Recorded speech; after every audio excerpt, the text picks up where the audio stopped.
Hi friends, అందరికీ నమస్కారం. రెండు తెలుగు రాష్ట్రాల్లో రాబోయే పోటీ పరీక్షల్లో ప్రిపేర్ అవుతున్న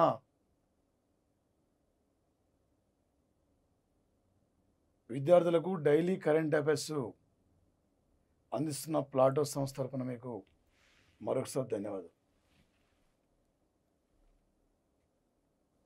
సరే, ఈరోజు 2020 సంవత్సరము ఆగస్టు 16వ తేదీ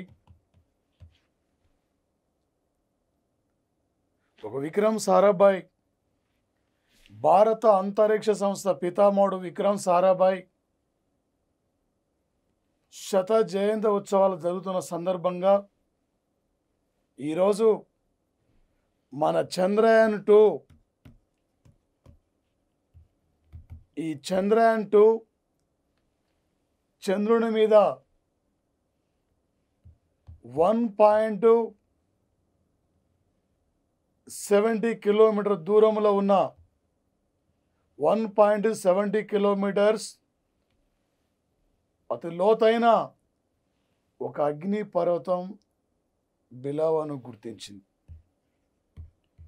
ఈ అగ్ని పర్వతం ఈ బిలావాను ఈరోజు గుర్తించడం జరిగింది సార్. ఈ చంద్రయాన్-2 చంద్రుని మీద గుర్తించిన అగ్ని పర్వతం యొక్క బిలావకు మన విక్రమ్ సారాభాయ్ పేరుని ఈరోజు పెట్టడం జరిగింది సార్. ఈరోజు ఆయన యొక్క శత జయంతి యొక్క వేడుకలు అంటే జన్మదిన వేడుకలు జరుగుతున్న సందర్భంగా ఈ యొక్క చంద్రయాన్-2 గుర్తించిన అగ్ని పర్వతం బిలావకు ఈయన పేరును ప్రతిపాదించిన సంఘటన సార్.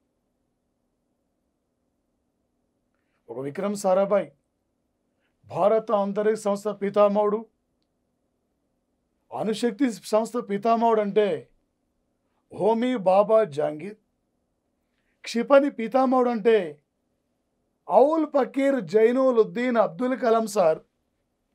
మరి విక్రమ్ సారాభాయ్ ఈరోజు భారతదేశం యొక్క అంతరిక్ష సంస్థకు అనేక రకాల కృషి చేసిన వ్యక్తి. ఒక 2019 ఆగస్టు 15 నాటికి భారత అంతరిక్ష సంస్థ స్థాపించి 50 ఏళ్ళు కూడా కంప్లీట్ కావడం జరిగింది సార్. 50 సంవత్సరాలు కూడా వేడుకలు నిర్వహించుకున్న సంఘటన సార్. మరి ముఖ్యంగా చంద్రుని మీద అపోలో 17, లూనార్ 21కు తూర్పు దిక్కులో 350 కిలోమీటర్ల దూరంలో మన యొక్క చంద్రయాన్-2 గుర్తించింది. ఇక్కడ ఒక అగ్ని పర్వతం బిలావకు ఆ గుర్తించిన పేరుకే, ఆ అగ్ని పర్వతం బిలావకే విక్రమ్ సారాభాయ్ పేరు పెట్టుకున్నాం. రేపు ఎగ్జామ్లో కరెంట్ అఫైర్స్ పరంగా ఏమంటాడు సార్? 2020 సంవత్సరం ఆగస్టు 16వ తేదీన చంద్రమండలం మీద చంద్రయాన్-2 గుర్తించిన అగ్నిపర్వతం బిలావుకు ఎవరు పేరు పెట్టారు? ఇలా అడుగుతాడు సార్. ఒకప్పుడు మన ఆర్యభట్ట ఉపగ్రహాన్ని విదేశస్తుల సహకారంతో పంపిస్తే ఇలా ప్రపంచంలో అనేక దేశాల ఉపగ్రహాలు కూడా ప్రధానమైన యొక్క వేదికగా నిలబడ్డ కంట్రీ అంటే ఈ భారతదేశం సార్. ఒకే రోజు ఒకే రాకెట్ ద్వారా 104 ఉపగ్రహాలని అంతరిక్షంలో పంపుకున్న మొట్టమొదటి కంట్రీ నేటి వరకు కూడా భారతదేశం సార్. ఇప్పటి వరకు 33 దేశాలకు సంబంధించిన 319 ఉపగ్రహాలు ఈరోజు మన యొక్క ఇస్రో అంతరిక్షంలోకి పంపించిన సంఘటన సార్. ఈరోజు ప్రపంచంలో చంద్రమండలం మీద ఒక మైలురాయి సాధించాం. అంగారక గ్రహంపై ఒక విజయ పతాకాన్ని ఎగరవేశాం. ఇలా అమెరికా లాంటి అగ్రరాజ్యాల ధీటుగా ఇండియా శాస్త్ర సాంకేతిక రంగంలో వేగవంతంగా ముందుకు వెళుతున్నదంటే ఆ రోజు మనకు పునాది వేసిన వ్యక్తి ఈయన విక్రమ్ సారాభాయ్ సార్. ఒక ప్రముఖమైన scientist Vikram Sarabhai.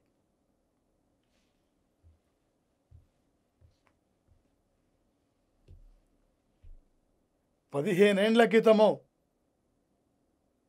America NASA అంతరిక్ష సంస్థ అంగారక గ్రహంపై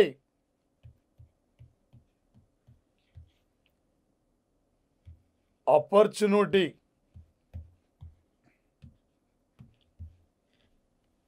ఒక ఉపగ్రహ నౌకను పంపించింది.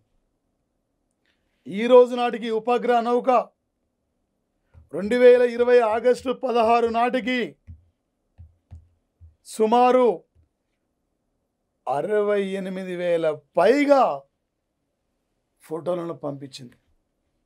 అంగారక గ్రహం మీద ఈరోజు అక్కడున్న ఖనిజాల సంపద గురించి, అక్కడున్న అంగారక గ్రహం మీద ఉన్న యొక్క నీటి వనరుల గురించి, అంగారక గ్రహం మీద ఉన్న యొక్క వాతావరణం అధ్యయనం గురించి కావాల్సిన యొక్క 3 గ్రాఫిక్స్ను కూడా ఈరోజు పంపించడం జరిగింది సార్. ఇప్పటి వరకు అంగారక గ్రహం పైకి అమెరికా ఈ మధ్యనే జూలై 31 నాడు మార్స్ రోవర్ 2020 అనే యొక్క ఉపగ్రహ నౌకను పంపింది సార్ అమెరికా.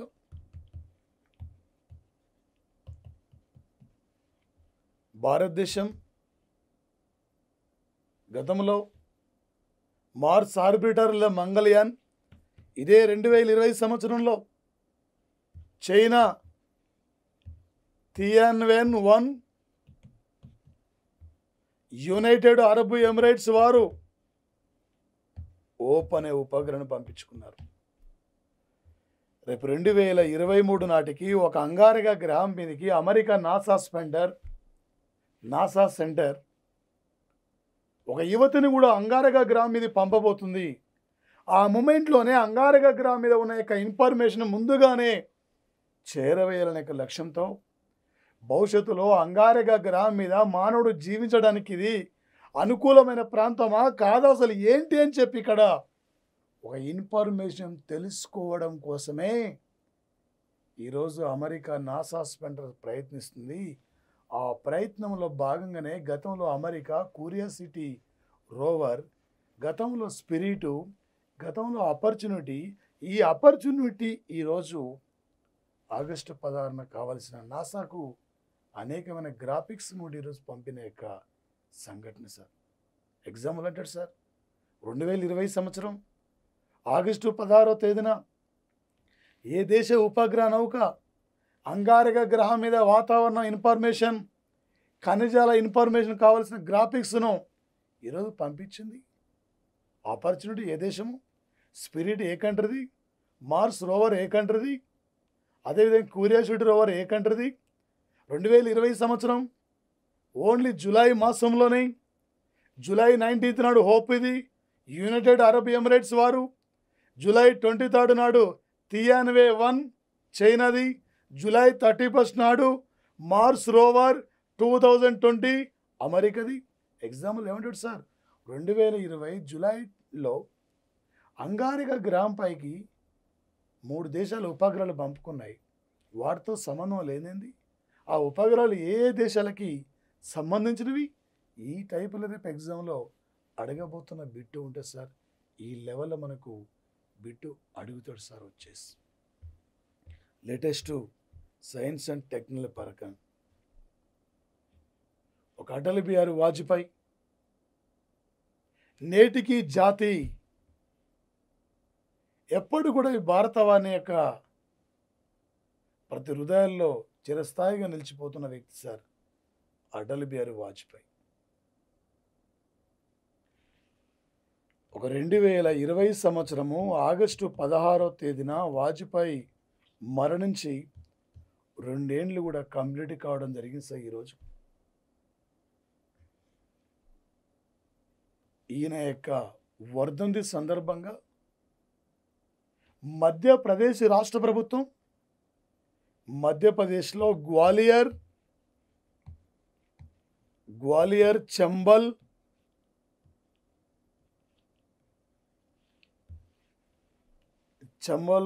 మధ్య నిర్మిస్తున్న రైల్వే మార్గానికి అటల్ బిహారీ వాజ్పేయి చంబల్ ఎక్స్ప్రెస్ వే అని కూడా ఈరోజు మధ్యప్రదేశ్ రాష్ట్ర ముఖ్యమంత్రి శివరాజ్ సింగ్ చౌహాన్ ఈ పేరును ప్రతిపాదించడం జరిగింది సార్. మరి ముఖ్యంగా సార్ ఒక హిమాచల్ ప్రదేశ్ సీఎం ఈరోజు 2020 సంవత్సరం ఆగస్టు 16న హిమాచల్ ప్రదేశ్ యొక్క ముఖ్యమంత్రి జైరామ్ ఠాగూర్ ఇక్కడ లెహ్లోని పీర్ పంజల్ శ్రేణిలో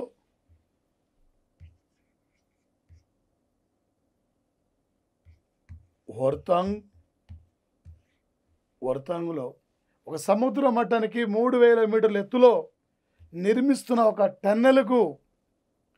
టన్నెల్కు ఈరోజు అటల్ బిహారీ వాజ్పేయి పేరు కూడా ఆ టన్నెల్కు వీరు ప్రతిపాదించడం జరిగింది సార్. అటల్ బిహారీ వాజ్పేయి ఒక 1924 డిసెంబర్ 25 నాడు మధ్యప్రదేశ్ రాష్ట్రంలో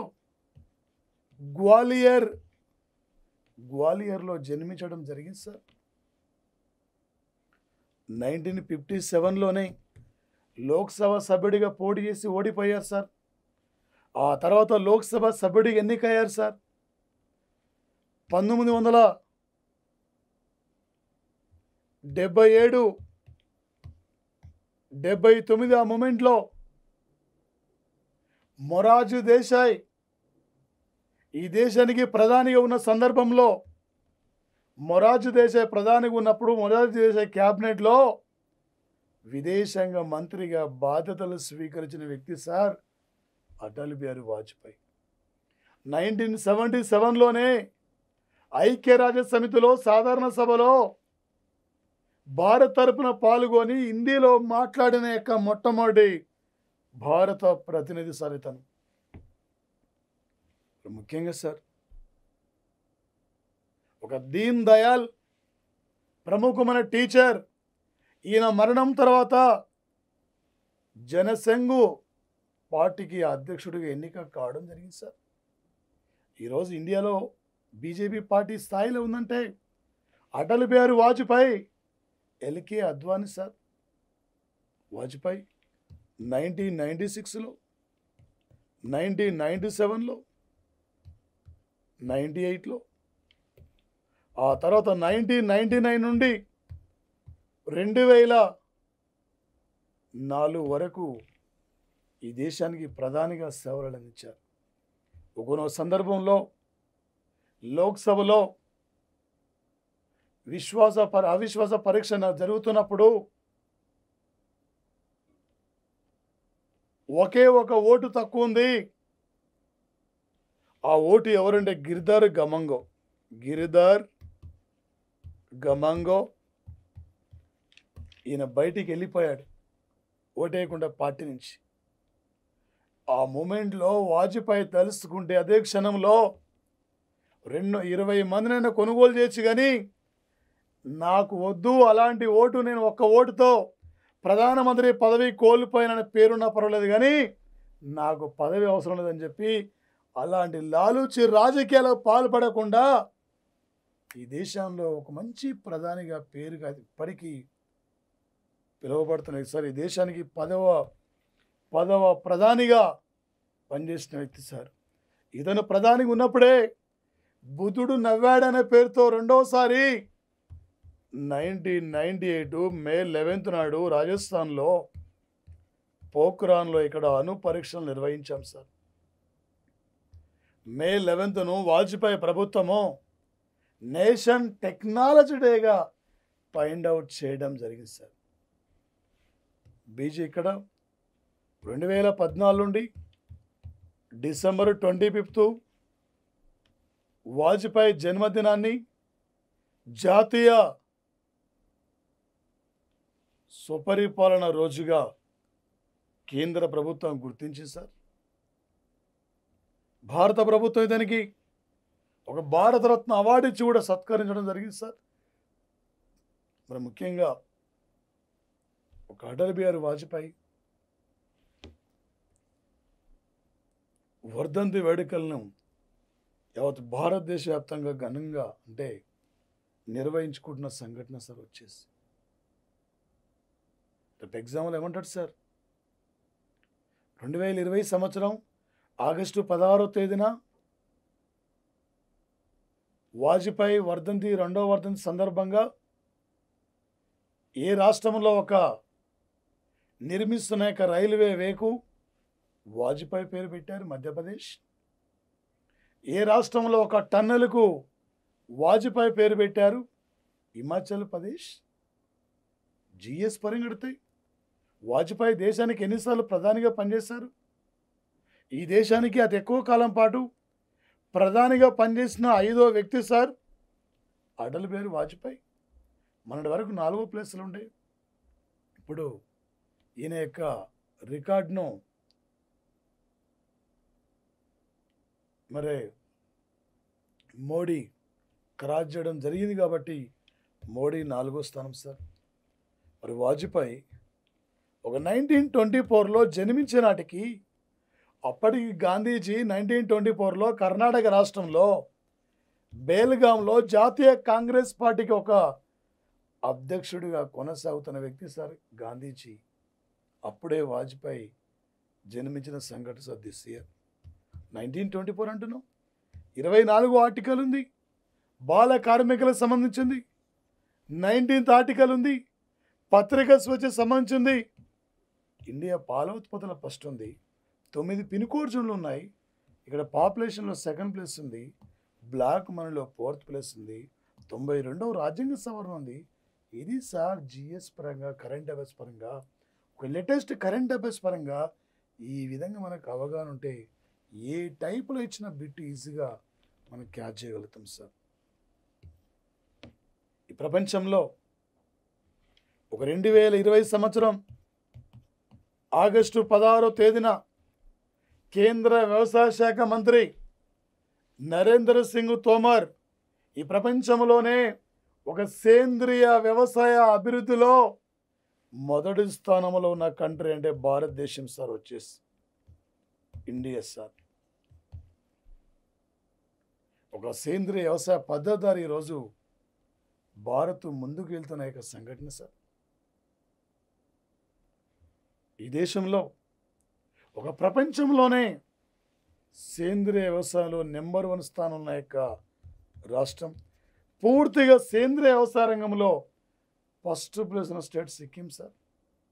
ఈరోజు త్రిపుర,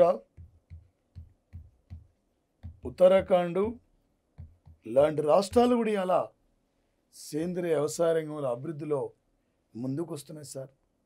ఒక సేంద్రియ వ్యవసాయ రంగం ద్వారా అధికమైన దిగుబడులు సృష్టించవచ్చు. సేంద్రియ వ్యవసాయ రంగమే ఈ భవిష్యత్తు సమాజానికి ఒక నిదర్శనం అని చెప్పి వ్యవసాయ రంగానికి ఒక మార్గదర్శకమైన యొక్క పద్ధతి కాబట్టి అందుకే ఈ దేశంలో యొక్క ప్రతి రాష్ట్రం కూడా ఒక సేంద్రియ వ్యవసాయ ద్వారానే అధికమైన దిగుబడులను సృష్టించాలని చెప్పి ఈరోజు నరేంద్ర సింగ్ తోమర్ చెప్తున్న సంఘటన సార్. ఎగ్జాంపుల్ ఏమంటాడు సార్? లేటెస్ట్ కరెంట్ అఫైర్స్ పరంగా, లేటెస్ట్ కరెంట్ ఎకనమీ పరంగా ఈ భారతదేశంలో సేంద్రియ వ్యవసాయ రంగంలో ఏ రాష్ట్రం మొదటి స్థానం ఉంది? సిక్కిం. ప్రపంచంలో ఇండియా ఎన్నో స్థానం? మొదటి స్థానం. ఈ కింది వాళ్ళలో సేంద్రియ వ్యవసాయంలో ఏ 3 రాష్ట్రాలు ముందుకెళ్తున్నాయి? ఇలా మనకు అడిగే అవకాశం ఉంటుంది సార్. ఇక్కడ నుంచి సిక్కిం, త్రిపుర, ఉత్తరాఖండ్ రాష్ట్రం సార్.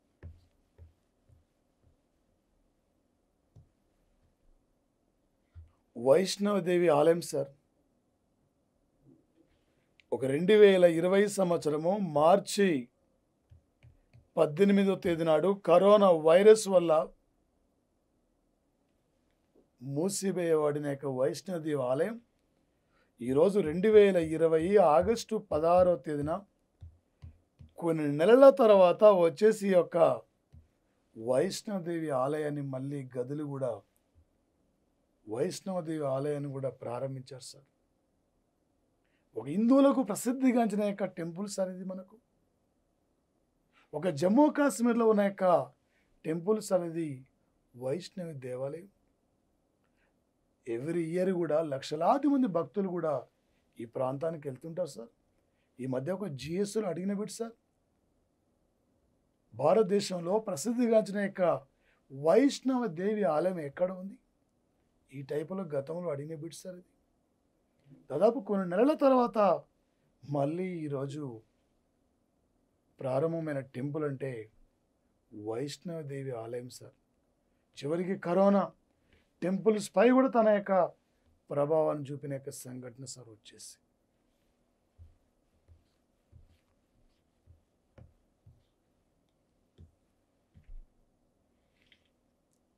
ఇండో టిబెటియన్ బోర్డర్ పోలీసులు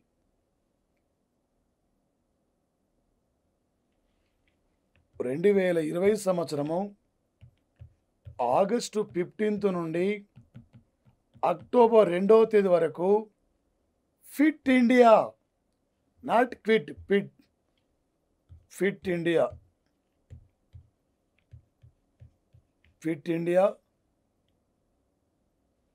ఫ్రీడమ్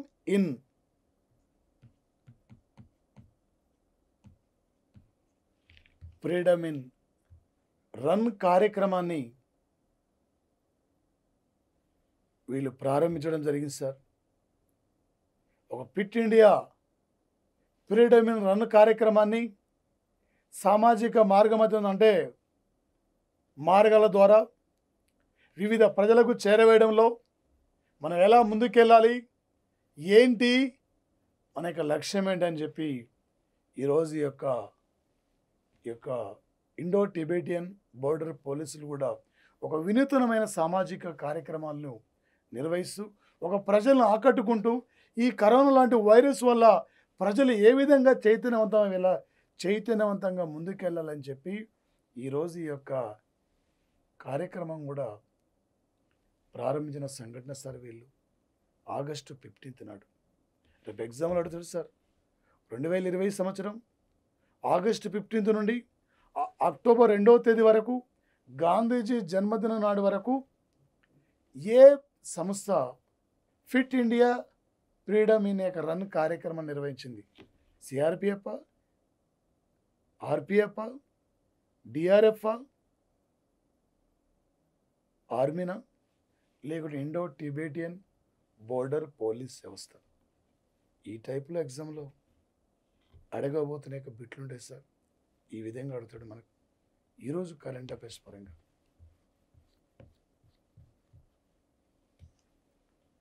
త్వరలో ఒకవైపు ఎన్నికల ప్రచారం, ఒక 1948లో జన్మించిన వ్యక్తి ట్రంప్ యొక్క సోదరుడు రాబర్ట్ ట్రంప్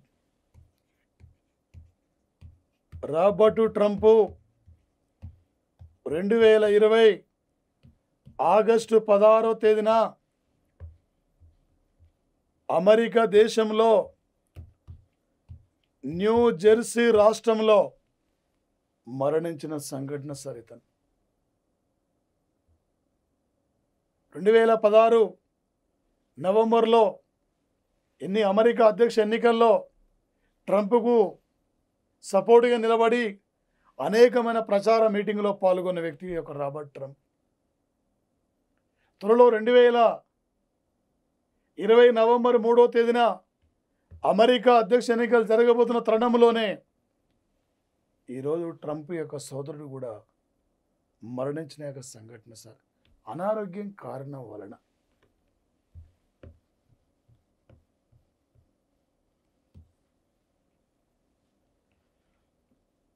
స్టేడియంలో ఉండంటే ప్రపంచ జట్లకే భయం. అలాంటి వ్యక్తి ఒక ఉత్కంఠభరితమైన పరిస్థితుల్లో అంతర్జాతీయ క్రీడకు గుడ్ బై చెప్పిన వ్యక్తి మహేంద్ర సింగ్ ధోని, సురేష్ రైనా. మహేంద్ర సింగ్ ధోని ఒక జార్ఖండ్ డైనమిట్గా పేరుగాంచిన వ్యక్తి. సుమారు ఈయన 2004 సంవత్సరంలో బంగ్లాదేశ్ 2004 డిసెంబర్ 23వ తేదీన బంగ్లాదేశ్ జట్టుతో తొలి వన్డేలో అద్భుతంగా రాణించడం జరిగింది సార్. 2019 సంవత్సరంలో వరల్డ్ కప్ క్రికెట్ టోర్నమెంట్ జరుగుతున్నప్పుడు సెమీఫైనల్లో న్యూజిలాండ్ జట్టుపై 18 పరుగులు కూడా పూర్తి చేయడం జరిగింది సార్. ఇతను ఆడిన యొక్క తొలి క్రీడారంగంలో తొలి వన్డే మ్యాచ్ అంటే బంగ్లాదేశ్తో, తర్వాత మ్యాచ్ అంటే చిట్ట చివరి మ్యాచ్ అంటే 2019లో వరల్డ్ కప్ క్రికెట్ టోర్నమెంట్లో న్యూజిలాండ్ జట్టుపై సెమీఫైనల్లో 18 పరుగులు చేసి అవుట్ కావడం జరిగింది. మహేంద్ర సింగ్ ధోని ఒక రాజీవ్ ఖేల్ రత్న అవార్డు గ్రహీత, ఒక అర్జున అవార్డు గ్రహీత, ఒక పద్మశ్రీ అవార్డు గ్రహీత, ఒక పద్మభూషణ్ అవార్డు గ్రహీత, క్రికెట్ క్రీడారంగానికి ఒక చెరగని ముద్ర వేసుకున్న వ్యక్తి సార్ మహేంద్ర సింగ్ ధోని. వన్డేలో 350 మ్యాచ్లు ఆడిన వ్యక్తి. 350 మ్యాచ్ల్లో 10,773 పరుగులు పూర్తి చేశారు. అందులో వచ్చేసి ఇక్కడ సార్ 10 సెంచరీలు ఉన్నాయి. అందులో 73 హాఫ్ సెంచరీలు ఉన్నాయి సార్ మహేంద్ర సింగ్ ధోనివి. ఆల్రెడీ 10 ఇక్కడే ఉంది, ఆల్రెడీ 73 ఇక్కడే ఉంది సార్. అదేవిధంగా 2007లో T20 world T20 title championship విజేత ఈయన క్యాప్టెన్ ఉన్నప్పుడే భారత జట్టు. 2011లో ఏప్రిల్ 2వ తేదీన శ్రీలంక జట్టుపై వాంఖేడా స్టేడియంలో మనం వరల్డ్ కప్ క్రికెట్ టైటిల్ సాధించింది కూడా ధోని క్యాప్టెన్సీనే సార్. 2012లో ఇండియా ఐసీసీ ఛాంపియన్షిప్ టైటిల్ సాధించడానికి కూడా ఇతనే క్యాప్టెన్ సార్ వచ్చేసి. ఒక 2000 ప్రధానంగా సార్ 2007లో ఈ భారత జట్టు క్యాప్టెన్గా బాధ్యతలు తీసుకొని 2019 వరకు కూడా ఒక కీలకమైన పాత్ర పోషించాడు సార్. భారత జట్టుకి ఎప్పుడు కూడా సపోర్టుగా ఉండి జట్టు సభ్యులకు కావాల్సిన సలహాలు సూచనలు ఇస్తూ కూడా ఒక కీలకంగా ఆడిన వ్యక్తి సార్ ఇతను.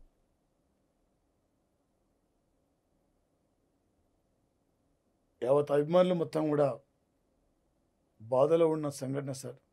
తప్పదు, ప్రతి ఒక్కరికి ఏదో ఒక రోజు రిటైర్మెంట్ వస్తుంది, అది నేను కూడా తీసుకున్నా అని చెప్పి ఈరోజు అంటున్న వ్యక్తి సార్ సురేష్ రైనా. ఒక మంచి అద్భుతమైన ఫీల్డర్.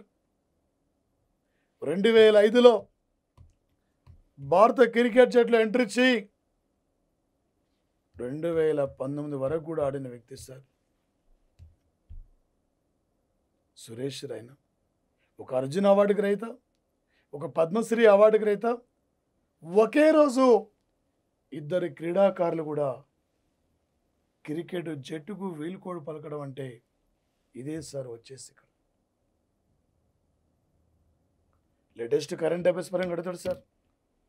ఒకే రోజు స్వతంత్ర వేడుకల సందర్భంగా రోజున ఏ ఇద్దరు క్రీడాకారులు క్రికెట్ క్రీడ నుండి విడుకోలు పలికారు? మహేంద్ర సింగ్ ధోని తొలిసారిగా ఈ వన్డేలో ఏ జట్టుపై క్రికెట్లోకి ఎంట్రీ ఇవ్వడం జరిగింది? ఇలా అడగబోతున్న బిట్టుంటుంది సార్. దాంతోపాటు మహేంద్ర సింగ్ ధోని సైన్యంలో ఒక బెటాలియన్కి ప్రత్యేకమైన ఒక సైనికుడు కూడా అతనికి అవకాశం లభించింది సార్ ధోనికి. ఒక జార్ఖండ్ డైనమేటిక్గా పేరుగాంచిన వ్యక్తి సార్ మహేంద్ర సింగ్ ధోని.